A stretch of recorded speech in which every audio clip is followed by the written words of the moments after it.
because I always really wanted to create something that kind of lived beyond me, that was bigger than me. And I can look at it now and I can say that I really did look to build a business where I could exit the business. That was always a plan. And whilst we ran for 12 years, which was, a long time before we exited, it was always there. I was always thinking, right, if I'm ever going to actually sell this business, then I can't have my name above the door. Welcome to the Entrepreneur's Journey podcast, where we delve into the stories of successful entrepreneurs so you can discover what's possible. Today's guest is Robert Gerrish. Hey, this is Yarrow. Before I press play on today's episode of the EJ podcast, I'd like to invite you to download the latest version of my Blog Profits Blueprint, a free report available in audio and written text that will take you through an A to Z guide on how to set up a blog designed to be your main online marketing channel. I'll teach you how to grow your email list. I'll teach you how to grow your brand, and most importantly, how to make sales of your products and services using the power of blogging. It's been downloaded over 150,000 times already and is the starting point for many of the most popular bloggers you know today. You can get it for free from blogprofitsblueprint.com. Hello, this is Yarrow Stark, and welcome to an Entrepreneur's Journey podcast interview. And today I've got what we can term a part 2, or as my guest and I were saying just before, this is kind of like a bookend series. So a long time ago, 2005, in fact, which was the first year of this podcast and also the first year of my guest's business creation, we sat down to do an interview. Now, I'll sort of spoil the surprise here. So my guest's name is Robert Gerrish, and his business at the time was a new, call it a content site called Flying Solo, focused on the Australian small business community. And I was actually trying to remember what we talked about during that podcast. It was like 13 years ago. And recently, Robert has actually exited from that business. So I thought it's a great time to get him back on the show to complete the picture. How do you go from 2005, starting this content-based business, to eventually selling it? So Robert, great to speak to you again. Oh, Yarrow, look, it doesn't seem like that long, but isn't it funny when we get our head down and we get busy, the time flies by, and it certainly has. So I'm really happy to be talking with you again. It is scary how 13 years can feel like nothing, but it's 13 years. So Robert, just for my sake as well as the audience sake, let's go back to 2005. And what exactly did you start, and what was the sort of purpose of Flying Solo? Yeah, that's a great question. And it is so funny talking to you, because I only just realized when we were having our little preamble that when I first spoke to you, I just started the business and just written a book. And as I speak to you now, I've just sold the business and just written a book. So I've kind of bookended my business without even realizing it. But when we started really as a consequence of writing a book. And when I say we, I'd been working on my own a couple of years up until starting Flying Solo, where I was basically helping individuals create very small sort of lifestyle businesses, I would say. In other words, businesses that suit the way they want to live. And that was definitely the spot I was in. And I really wanted to, having had some experience in marketing and the sort of promotions and design industry back in London, I kind of realized I was onto something. I had my marketing hat on, and I could see the more I talked about helping people run little lifestyle businesses, the more I noticed that people were really interested. Because in Australia at that time, and indeed even today, well over 70% of Australian small businesses are one-person businesses, and 7 out of 10 of those are what I would call lifestyle businesses. So they're not people lying around in hammocks with laptops, but they're people that are just running a business to support potentially, in many cases, other revenue coming into the home, but wanting a business that allows them to live the way they want to live. And you spent time living over here, I know, Yarrow, so you will be well aware that that's a large part of the small business community are those kind of people. So that's But I started out kind of supporting those people through consulting and coaching. And then I was approached by a local newspaper to write a weekly column. And then that led very shortly thereafter to being approached by a publisher to ask if I'd write a book. And it was at about that time that I realized, hang on a minute, I'm onto something here. You know, as a slightly slow marketing person, I realized that there was a bit of a wave going on here and that I needed to kind of get on the wave and ride it. So this was at the time when websites or portals, that was the sexy word of the day. Yes. Before blogs became a word, or Look blogging smart. became a word. Remember that? Yeah, look smart. Oh my God. That's a long time. Anyways, yeah, so I started with, at that point, my first business partner, Samantha Leader, who you know. We started writing for our own website. And then, of course, other people approached us and said, hey, would you publish my content? And so that turned into something, just kind of evolved, you know, without any, I can't pretend there was any huge strategic design going on here. It was just kind of the way it happened. We were in the right place at the right time. And that just continued to grow. So then we had a lot of writers. We opened some online discussion forums, you know, and in a very short space of time, we became, you know, quite big. And we had, I think at the day we sold, we had 118,000 members, Australian members, you know, which is quite big for Australia, I guess. And, you know, we had a lot of people writing, a lot of people in our forums, lots of, say, many thousands of members, and a really good little business. And, you know, what kind of came out of that business in the early years was we started it very much as a sort of, you know, a bit of a love project. We were enjoying it. And then we realized, hey, you know what, we need to make some money out of this, because that wasn't the sort of the first thing. Because I was still consulting and coaching. Sam was a freelance writer. So we had other little revenue streams. But when we decided to make the business start paying us, you know, we looked around and we realized that the advertising model was probably the best one for us, advertising or sponsorship, rather than trying to take money from our members, which was always going to be, you know, tricky. One-person businesses don't want to spend an awful lot of money on something that was still in its sort of formative years. So we started with an advertising model, and we managed to retain the services of a really good local ad agency who represented us. And we grew and built a very nice, viable business for the next 12 years. So, yeah, and it's funny, up until the day we sold it, we never actually employed anybody. We only worked with freelance people who were happy to spend a couple of hours helping us out, whether it was moderating our forums or writing content or tech work or design work. You know, we just had a small band of people, all sort of solo business people like us. So it always felt extremely sort of real and genuine, because we were all living the thing that we were talking about. So it was a fantastic dozen years, I've got to tell you. I should probably stop talking for a minute. I remember, Robert, when I first was introduced to your web presence, flying-solo.com.au, I had come from a previous business experience running my card game business, which I think you know about, my Magic the Gathering business, which was very much based on a forum. So we had a community with people talking and trading cards. Then I get into blogging, and I'll be honest, it was me writing all about me. You know, it was very kind of serving my audience, but very self-reflective, almost selfish, you could call it, still is in a lot of ways.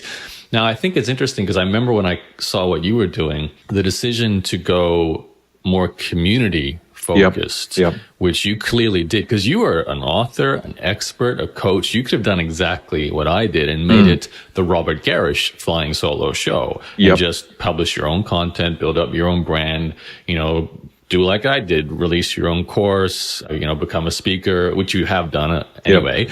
But why did you choose that path and go the community forum route, which I'll be honest, I think is often harder to reach a critical mass where, like you said, you can make a full-time income. Like I know you and Sam, you're obviously eventually you did from this business, but that's a hard slog to get the traffic, especially targeting only Australia, which is not a big audience. No, well, that's all very true. And it's, you know, hearing you say that, everything you said is absolutely spot on. And I I've just got to tell you, I remember so much the way you were doing things. And for a good number of years, I was looking at what I was doing thinking, oh my gosh, should I be doing it the way Yarrow's doing it? Because I think you were absolutely one of the pioneers in the work that you were doing and the way you were speaking so openly about yourself and your business. And I did, for many years, I looked at what we were doing, what you were doing, and I was thinking, have I made the right decision here? And I still don't know. I guess to answer your question, why did we go the way we wanted, the way we went? I think it's because I always really wanted to create something that kind of lived beyond me, that was bigger than me. And I can look at it now and I can say that I really did look to build a business where I could exit the business. That was always a plan. And, whilst we ran for 12 years, which was, a long time before we exited, it was always there. I was always thinking, right, if I'm ever going to actually sell this business, then I can't have my name above the door. I just can't do that. There was a constant wrestle because, yes, you're quite right. I do speaking. I love speaking. I love presenting. So I was always trying to work out how can I keep my profile there without creating a business that an outsider might look at and go, well, that's just robertgerrish.com, but it's called Flying Solo. So I was really very careful. And with Sam and with Peter, who joined us as our third partner, we very carefully orchestrated that, designed it in a way that we were there running the business, but we weren't kind of front of house. So it was, it was a very conscious thing, but I can't say to you that every day that we did it, I was thinking, aren't we clever? Not at all. I was often thinking, should I be doing what Yarrow's doing? Should I be doing what other people were doing like that? But it worked out well for us. And with we did some odd things, like the fact that we did keep the community very Australia focused was a bit of an odd decision, but frankly, it was done for two reasons. One is it's a financial decision. When you've got an Australian ad agency representing you at a time when brands weren't, even though the internet was clearly up and cranking, brands still weren't really thinking kind of worldwide promotion in the way that they are now. So it was sensible for us. It meant our business became viable, that we could say to potential advertisers and sponsors, all our eyeballs are Australian eyeballs. So it was an essential thing. But also what we found from that is that our forum community actually really liked that. And to this day, they still do. They love the fact that they're talking with people that have not only the same business challenges, but the same sort of geographic influences. And some people may still look at it and think, well, that's a little bit odd. But I think what we see in a lot of publishing now, with some of the bigger players, Guardian and, other news titles that create a local version with local content and local writers.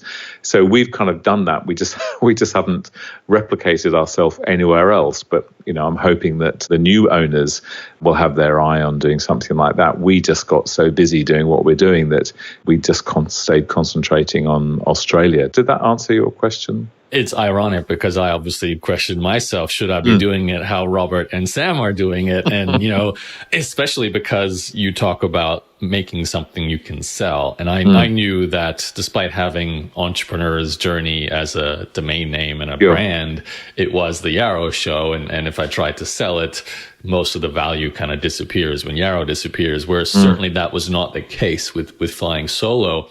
Which kind of leads me to, I think, a relevant question for the listener. They're probably wondering, how exactly do you, I guess I'll preface this by the fact that you at least had 3 partners who were living off this company, this online content business focused on a fairly niche market in Australia. So it did well enough to do that. How did you turn a community content-based website? What was essentially two things. What was the traffic / value engine, and how did you monetize it to support all 3 of you? Yeah, okay. Well, yeah, interesting. So in fact, by the time we actually ended up with a little team of 9 of us, but within that, 3 of us are partners. 2 of us worked full-time, that's Peter and myself. Sam worked part-time, so roughly sort of a half to a third of a week. And then all the other people just did very much, piecemeal work, say forum moderation, editing, sub-editing, SEO, all those little roles. So in terms of overall manpower, there's 9 people, but there weren't that many man hours in the business, if that makes sense. So how do we do it? Well, the thing is, I guess one thing to bear in mind is the small business audience were and still are a very valuable audience. And they're very difficult to get to, particularly, it's not just in Australia, but particularly in Australia, where we've got, I think it's something like 2 out of 5 households have got a little business in it, somebody running some kind of business. Now, the thing is, not many people know who those people are, no matter how much survey and statistics. And, we have the Australian Bureau of Statistics. We have people that register for our GST, goods and services tax. But even through all those various means, still an awful lot of this audience, our audience, are extremely difficult to tie down and approach and talk to with a message. So the fact that we built, I forget exactly what our monthly unique visitors are up to, but 200 and something thousand or whatever it was, a bit more than that now. I think, forgive me, I'm hopeless at remembering all that. But it became very obvious very quickly once we spoke to our ad agency, and then we in fact switched and went to a better and better agency, to the point now where the agency that we've had, or they have for the last few years, are just an incredible outfit, and they really can sell our eyeballs because they're so hard to get to, a really hard group to get the attention of. And because we had forums that were busy sort of 24/7 with, we moderated, if you will, I'm sure remember this, we moderated the forums very tightly, not in a way I think that cramps anyone's style, but, a lot of forums can get overrun with spammers and self-promoters and can just be not very nice places to be. We've never allowed ours to get out of control in that sense. So we moderate things very clearly. We have within our social media communities, again, very tight moderation, very constant moderation. So you'll never see, you'll never go anywhere and find something that hasn't been updated or a comment that's been ignored, or, we're kind of all over our community, if you like. So that, I think, from a very early stage, reassured members that this was a real thing. This was a real community, which meant that our engagement was always very good. So we were able then, and we decided not to do any of our own in-house selling of advertising and sponsorship, because that was not our skill set. We're good as writers, we're good as community members. We love small business, but we're not there to sort of sell our advertising and sponsorship. But the crew we had were extremely good.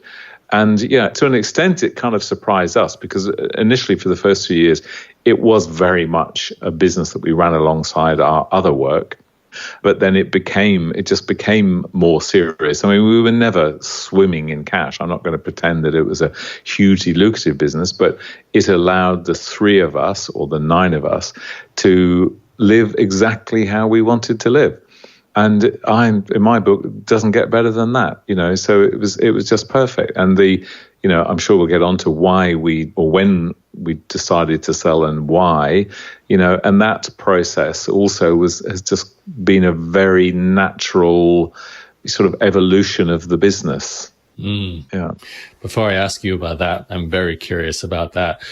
I am interested to sort of cover what were the big milestone moments or challenges in growing Flying Solo, especially in terms of big lessons you guys learned along the way, because it's a lot of time here. We're talking 12 years of running an online content business. And I think, if I drilled it down with you, I'd sit here and ask you about SEO and how you got your traffic and, with the advertising agency, how does that actually work? But I don't want to get stuck too much in the fine details. Sure. But if you could pass on, the big points, it'd be useful. Yeah, well, look, most definitely. A few things. I think I personally learned so much in this wonderful 12 years. I mean, honestly, in 12 years, I've not had a bad day at the office, and that's pretty good.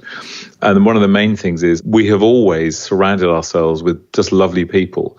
So our kind of process of finding new people, the lovely thing about sort of being involved in a community is people just pop up. You just see people, whether it's in the forums or at events that we ran, and people would often just kind of just pop up and we go, wow, she's a great person. We've got to find somewhere in our business for someone like that. She's so good. And that was, so we had this sort of slightly hippie-ish approach to recruitment, is that not often did we actually go looking for someone specific, but someone would pop up and we kind of design a job around it. We just recognized really lovely people and brought them into the business. So that was That was something that was somewhat accidental, but really effective. One other particular thing that we did is we were very slow, which I still laugh at because, everyone talks about doing things fast. We didn't do anything fast. And you're probably nodding your head now. When we launched our forums, we didn't launch those until 2008. So over 3 years after we started. And by the time you launched them, people were just banging the door down. It was like you built a pub and you kept the doors locked. It was just ridiculous. People were trying to have kind of social conversations through article comments. If you remember what that was like in the early 2000s, it was a mess. So, but we just did it slowly. And it wasn't intentionally slowly, it's just how we worked because, there were really only 3 of us at that point and we had other things to do and we all had young kids as well. So we opened our forums. By the time we opened them, people just stormed in.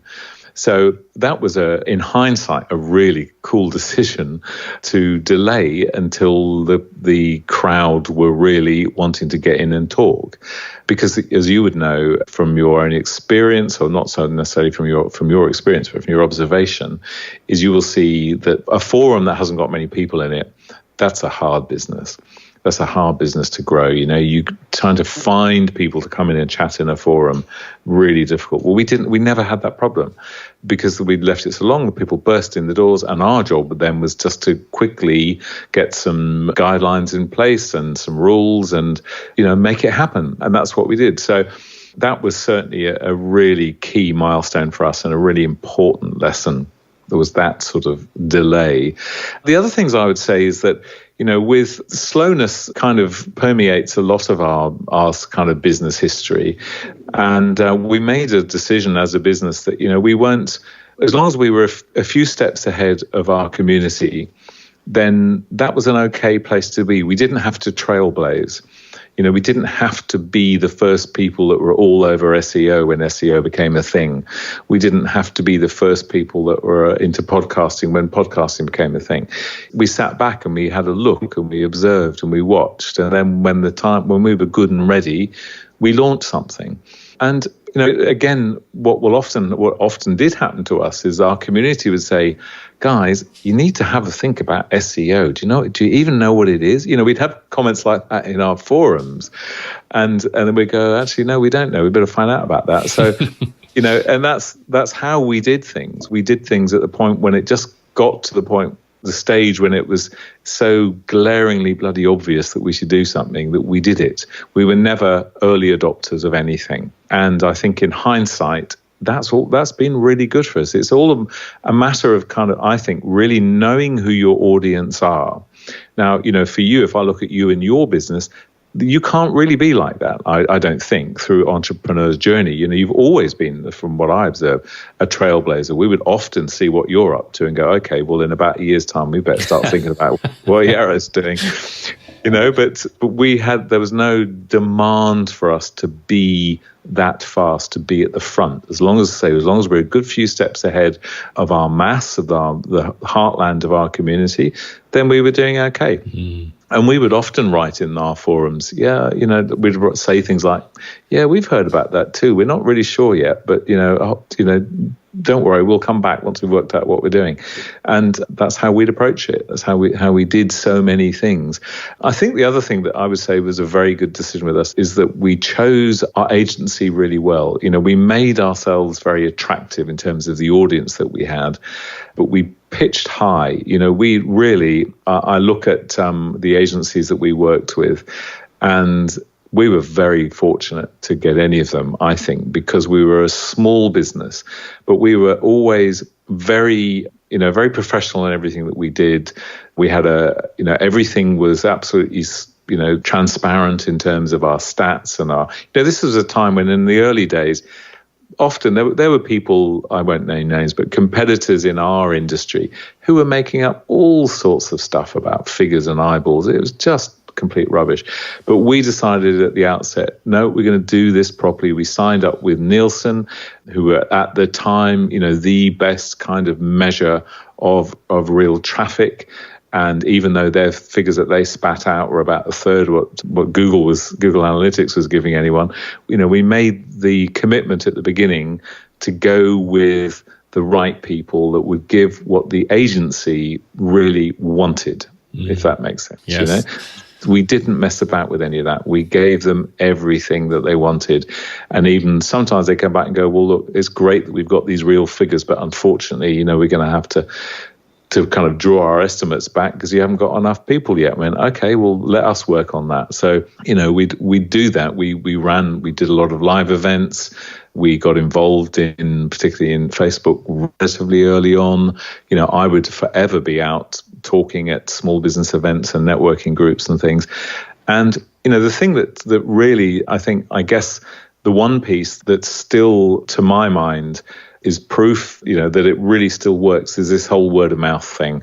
And I know word of mouth is chucked around a bit these days, but when you're running a community like this, there is nothing more powerful, I don't think, no matter what you do with SEO and email campaigns and everything else, there's nothing more powerful than a small business owner walking into a group of other small business owners and saying, hey, guess what? You should check out this thing called Flying Solo. And that's what we put a lot of effort into, making sure that people did that. You know, would talk about us to other people in real life situations. And that really grew our base so much. But it's not just the numbers, but it was just the value of those people, because they were people that really were committed to us. You know, and to this day, if somebody sends a note through Flying Solo saying, can you help me with this? One of us, I say us, I still do a little bit of consulting with them. Someone's going to respond to that, and they're going to respond a lot quicker than you think. You know, and we've always done that. You know, we've always been incredibly responsive to anybody who asks a question about anything. And so I think that, you know, when I look at your wonderful businesses, particularly the business that you're involved in now, there is magic when you actually give a very genuinely personal response to somebody. Yes, it's time intensive. Yes, it takes a bit of business design to kind of make it viable. But if you can make it viable, there's just nothing to beat it. Oh, so much good advice in there, Robert. And you triggered so many things. I remember thinking about how good a domain name and a title Flying Solo is. You just remember that. But then I also remember thinking, why don't you have the .com? You've only got the .com.au. But again, as you just answered that question, you said, like, you kind of harken back to how you were doing things slowly, and you were kind of reacting a year later and reacting to your community. And in my mind, I'm thinking, why are you able to get away with that? Why isn't the competition just zooming in and crushing you by acting quicker, getting a podcast up quicker, getting, you know, doing better SEO quicker? And I kind of think the reason why you got away with so much of that is your core strength was always what you just talked about, the community that you grew through word of mouth. And it was obviously powered by this forum and the content you were also releasing on the site that you can't really replicate, and kept everything sticky so that you always had that asset so that you could act a little slower. You could work with an agency and slowly build up enough traffic to, you know, get good return on that. And then, yeah, it just comes down to that one thing or maybe two things there that you guys did consistently well that allowed you to kind of build your castle your own way. And I really like that. And I love that message for the audience too. Yeah, it's lovely to hear you say that back to me. And it is the consistency is the thing. You know, it's funny, we used to, we ran some fairly biggish live events. Well, you know, 350 people, $200 Australian dollars a ticket. So they were, you know, they were made a noticeable, you know, impact on our revenue, and they took a lot of time. You know, we used to run those events with a dozen speakers and 3 streams and breakout rooms and networking, big productions. And we had very good sponsorship of those by the big end of town, you know, banks and telcos as well. But the thing that was always interesting to me is that, you know, when we did those for ourselves, and we also got involved in other people's events, like with the Victorian government. We've been involved with them for the last 4 or 5 years for a big festival they have down in Victoria. And we'd go to, you know, I remember that one particularly, where every year I would go there with Peter. We set up our little stand that we were given as part of our sort of association with them. And we'd stand there for 8 hours. You know what standing at events are like. They're exhausting. And we do it, and you know, this is after we've been going for 10 years, and you know, we've been around a lot, and we've been doing quite a few things, but still I'd be there for 10 hours, and every single person, not every single person, but most people who came up would go, who are you? I've not heard of you guys. What do you guys do? And it was like, oh my God, really? You know, where have you been? And I sort of get frustrated, but then I realized that's the nature of the world. You know, there are a whole lot of people who know us and a whole lot of people who are engaged with us, but there's still a massive number of people who've just never heard of us. And I just think that opportunity, I used to come back from those things feeling exhilarated that there are so, you know, I'd start off for the first half an hour getting fed up that hasn't anyone heard of us. But by the end of the day, I go, oh, you know what? There's so much opportunity here. And I've never been to an event where I haven't come away from it thinking, there are so many more people to touch, so many more people to get to. You know, I would say that during the course of those days, there'd always be someone coming out who'd say, I love you guys, or, you know, they'd wave. We get enough of that. But then if you're at a conference and you're walking around, there's all these stands there and you're already part of what, you don't go over to the, you know, the NRMA or the RAC and say, hey, I'm a member of yours. No one does that. So it's understandable that the people that come to you really are the people that don't know you. And, you know, that just never ceases to amaze me, that with all the reach and all the social media and all the things you do, you can still walk out just about anywhere and be amazed by how many people have never heard of you. And, you know, that's just the world. You might have to aspire to mainstream celebrity, get your, get your Donald Trump or your Kim Kardashian going, Robert. That'll get you that worldwide notoriety. So let's move on. You obviously, you built this great business flying solo. And, you know, I'll be honest, I don't want to say this word, I didn't forget about you guys, but you certainly disappeared. I left Australia, but I just assumed, like I guess everyone does, you're just, you know, plucking away, building a business, serving your community.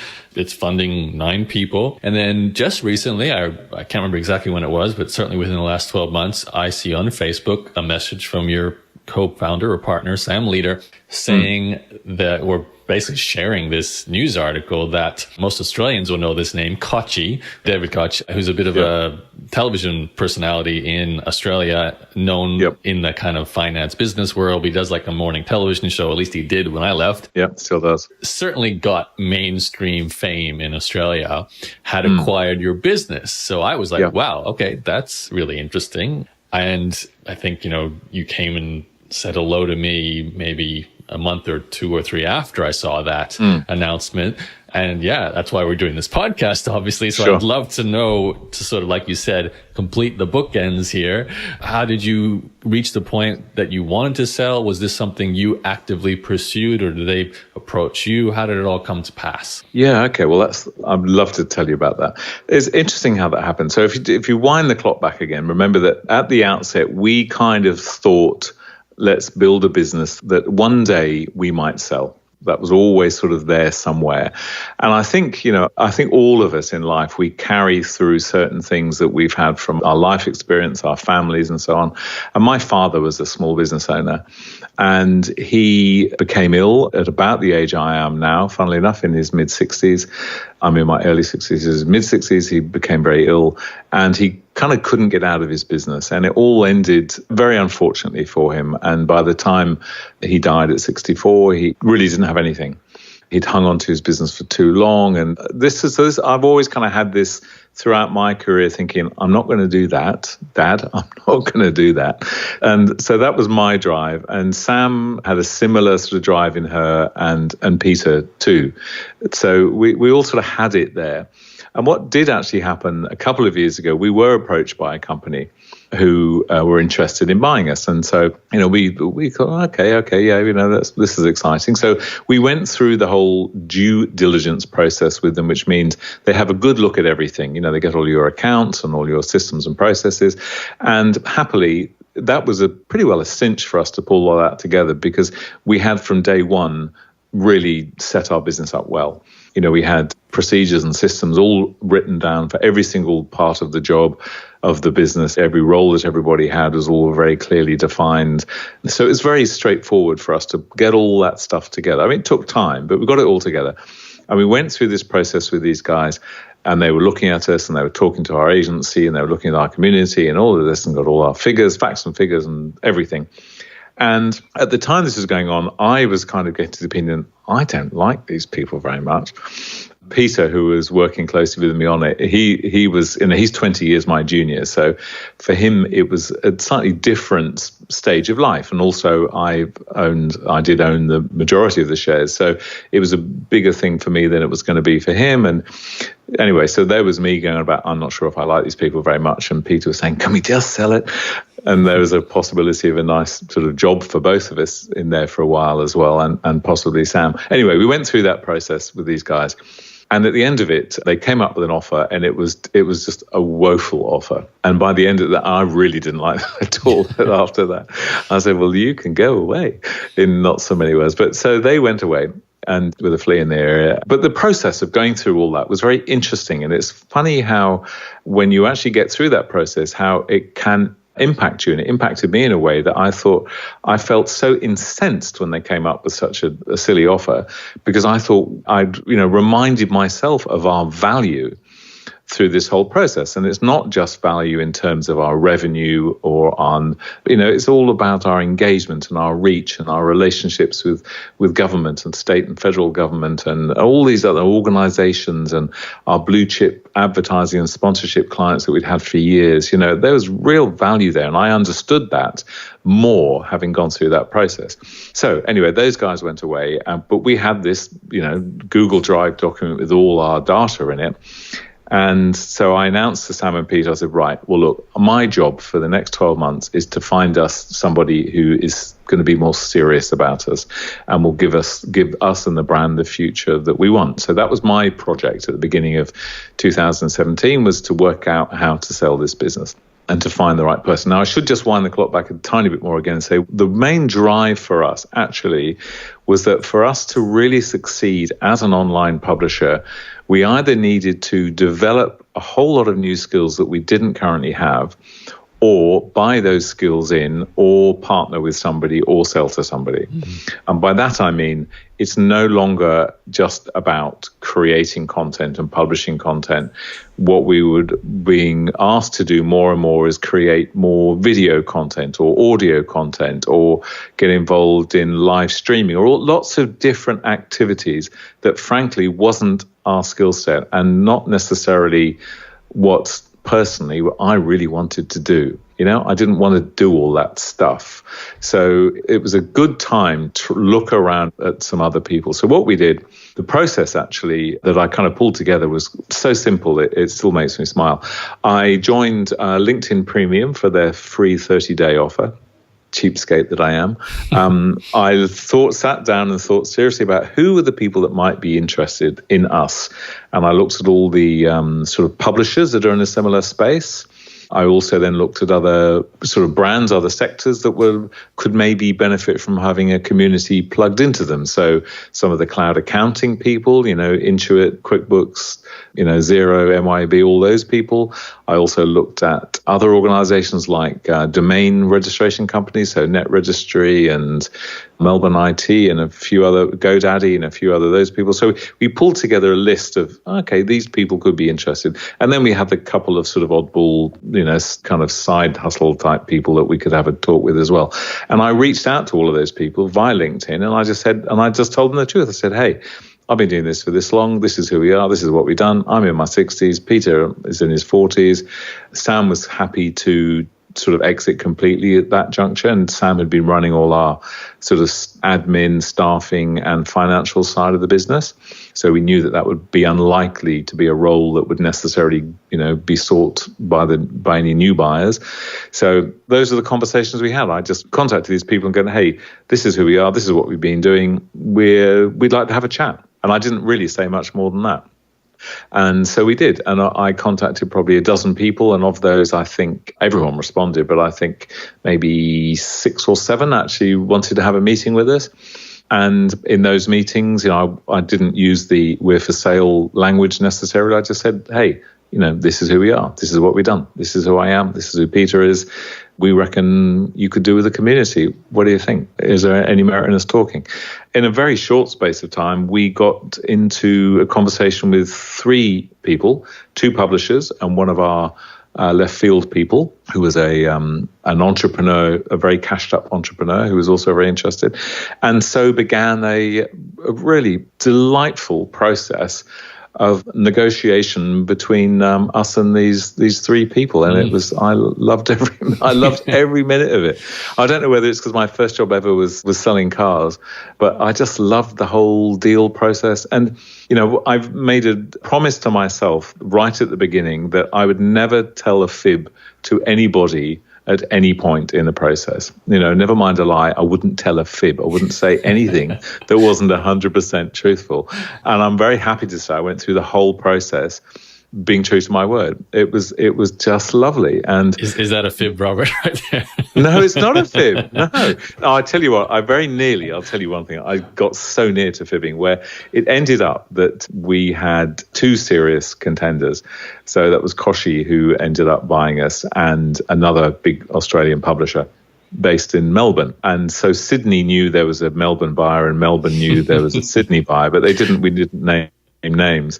But we also still had this one slightly left field oddball guy, and he was also based in Melbourne.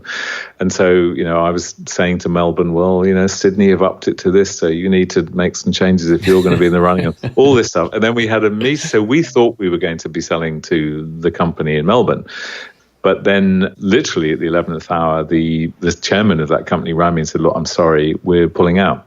And he pulled out for really good, solid reasons. There was a real reason why at that point it was not right for his company to go ahead.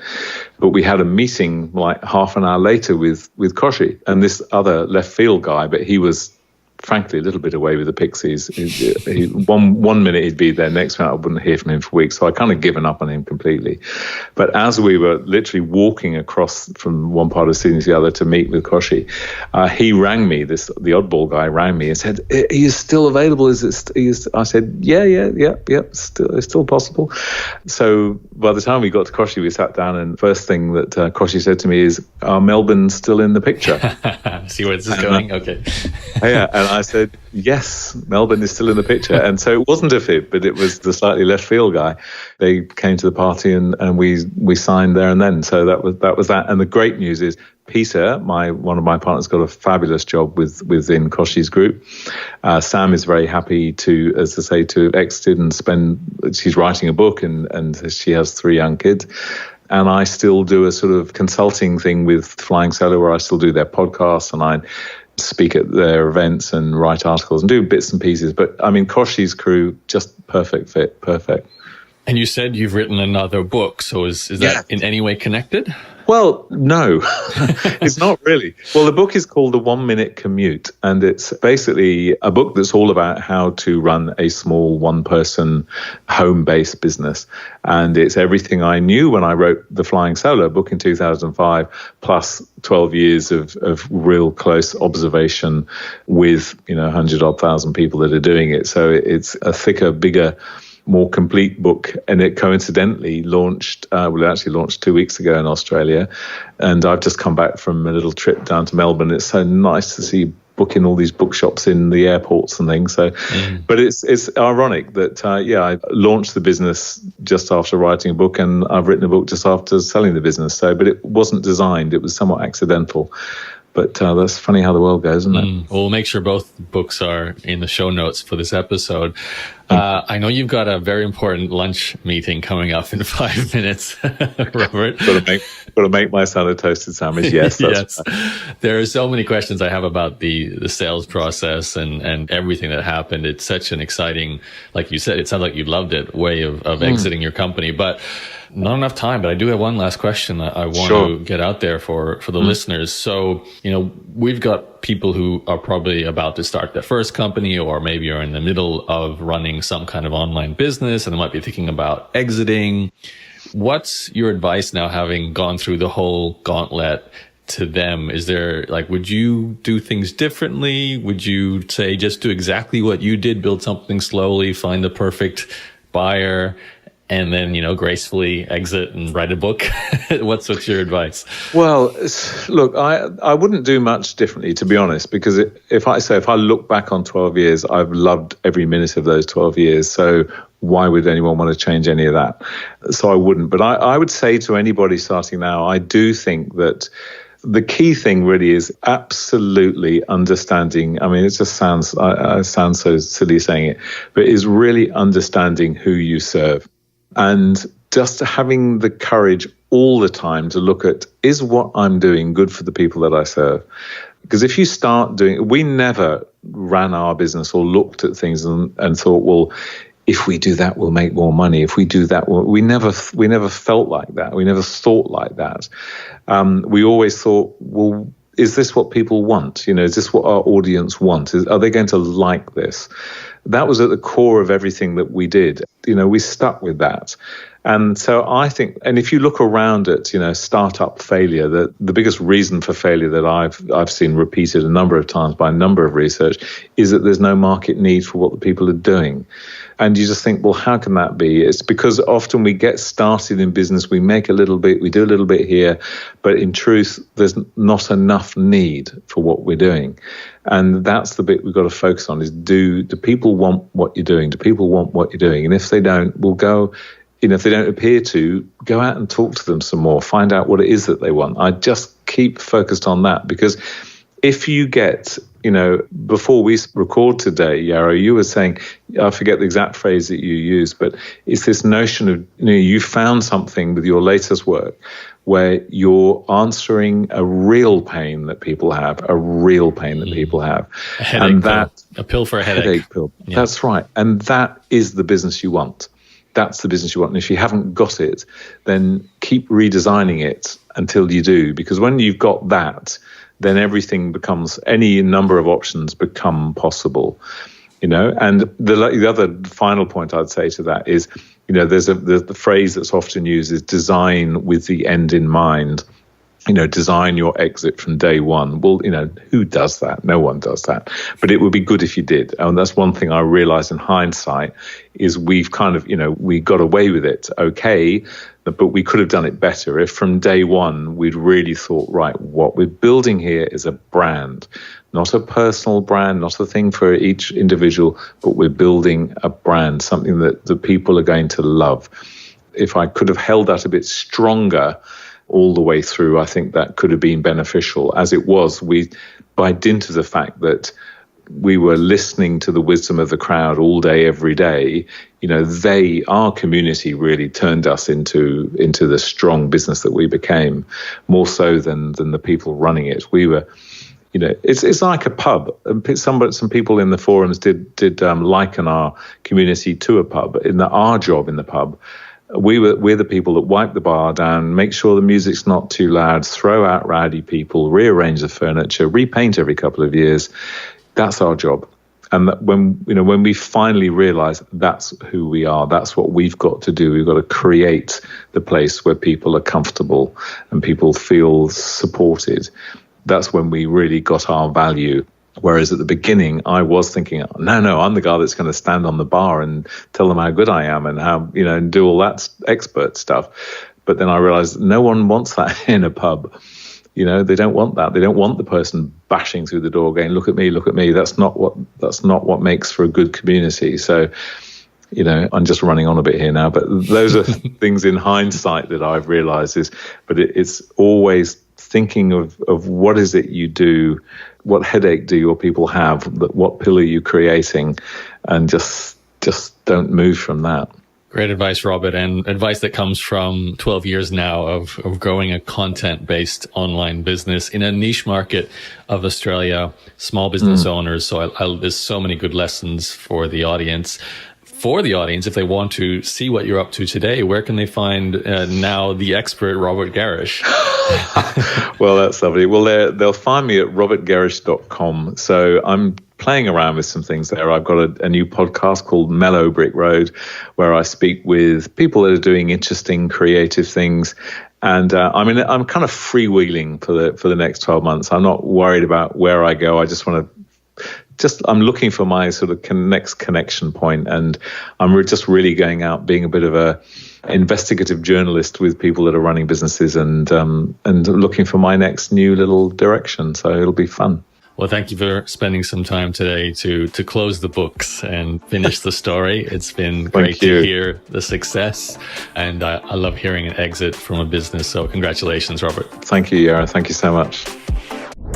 Hey, this is Yarrow. If you enjoyed this episode of the Entrepreneur's Journey podcast and you'd like to receive an email every time we release a brand new interview, as well as receive a series of the very best EJ podcast interviews from the archives, then I recommend you go straight away to Interviews Club. That's interviewsclub.com. Enter your email address there, and then you'll be signed up to receive all the latest podcast episodes as soon as they're released. You'll get an email direct to your inbox. That's interviewsclub.com.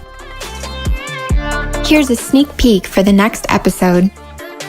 My first ever launch campaign. I had these 400 members who expected to get a lesson a week, plus do coaching teleconferences with me. Over the following months, I realized that this was the wrong model to use for what I was teaching. I had a very high attrition rate. People were canceling very quickly. It was like even before the end of the first month, I think I was down 10 or 20% of my membership. Thanks for listening to the Entrepreneur's Journey podcast, the original entrepreneur interview podcast established in 2005. For more episodes, head over to ejpodcast.com. See you next time.